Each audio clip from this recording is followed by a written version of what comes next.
There's a wonderful passage of Scripture where the writer says, be careful or forget not to entertain strangers. For some have entertained angels unaware. What do you do with the strange experiences of life? The strange encounters, the strange conversations, the strange thoughts, the strange emotions. What do you do with all these emotions, the energy in motion in your life?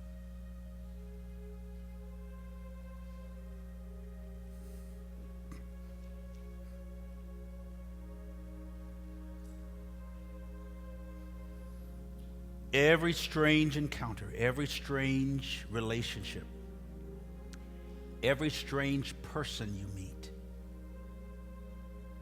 is a message for you. That's what angel means, angelos in Greek. Some have entertained angels unaware. Just this week, you had a strange experience. For some of you, the last 5 minutes have been incredibly strange.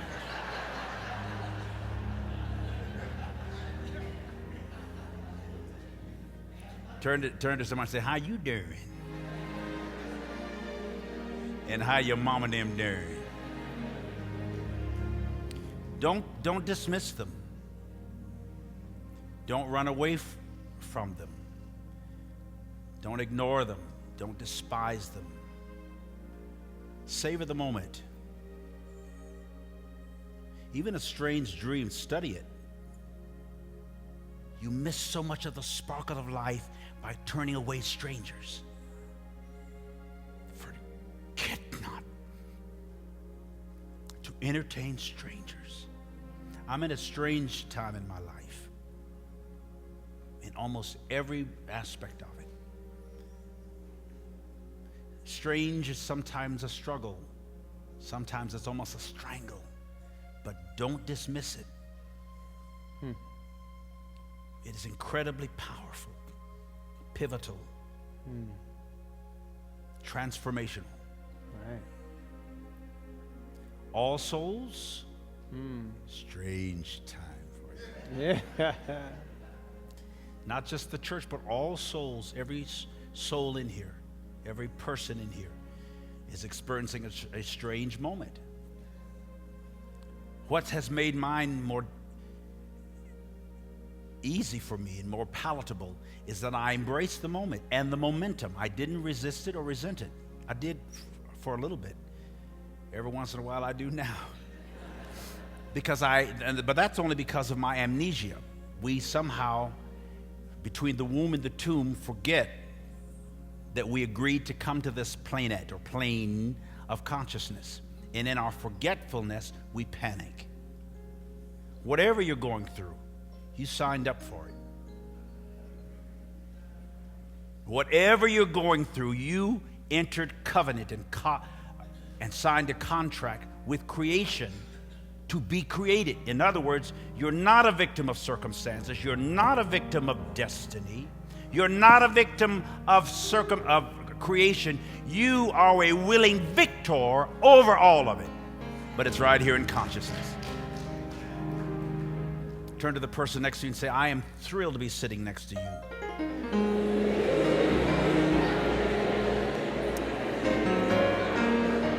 And say you have no idea how honored you are to be sitting next to me.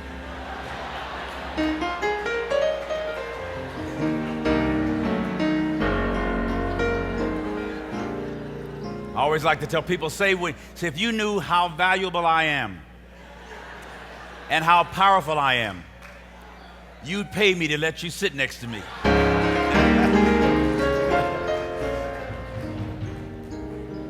Well, I'm without words to define the moment or to describe how precious and how powerful it is for me to stand at this sacred desk beside my friend, my brother, one of the most charming and intelligent and progressive and innovative and daring and courageous young ministers I know anywhere on the planet.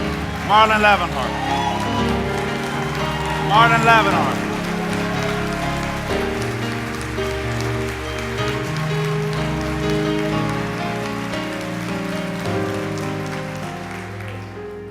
He put his neck, life, and ministry on the line to bring in all these wild people, including me.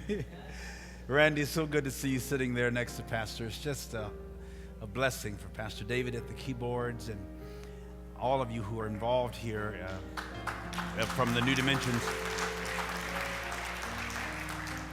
The whole family that has integrated into this wonderful universal,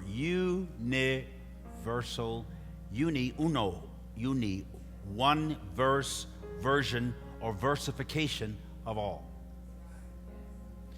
Look at the person next to you and say, you're looking at some aspect of yourself. Did you know that?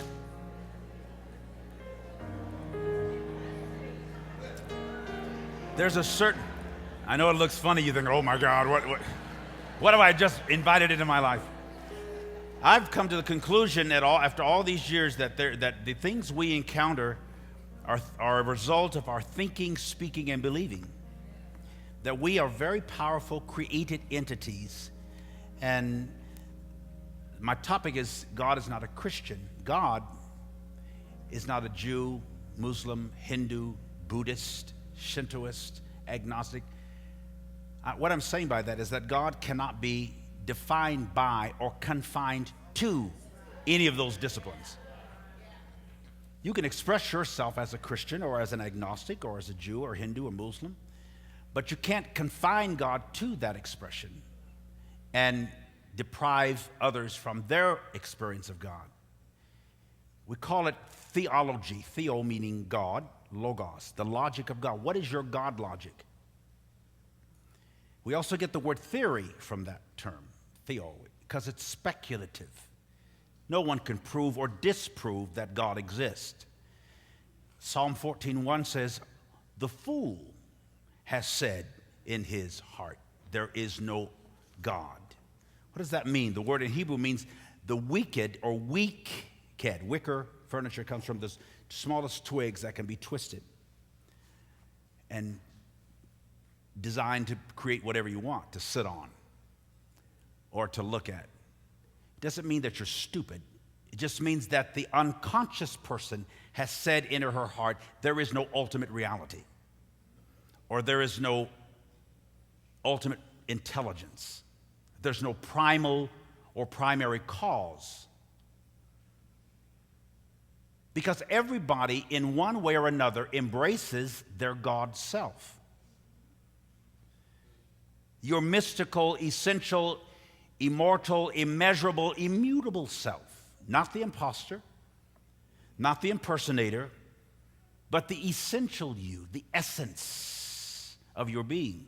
As Deepak Chopra says, we're not just human beings looking for spiritual experiences, we are spirit having an earthly encounter. Spirit, pneuma in Greek.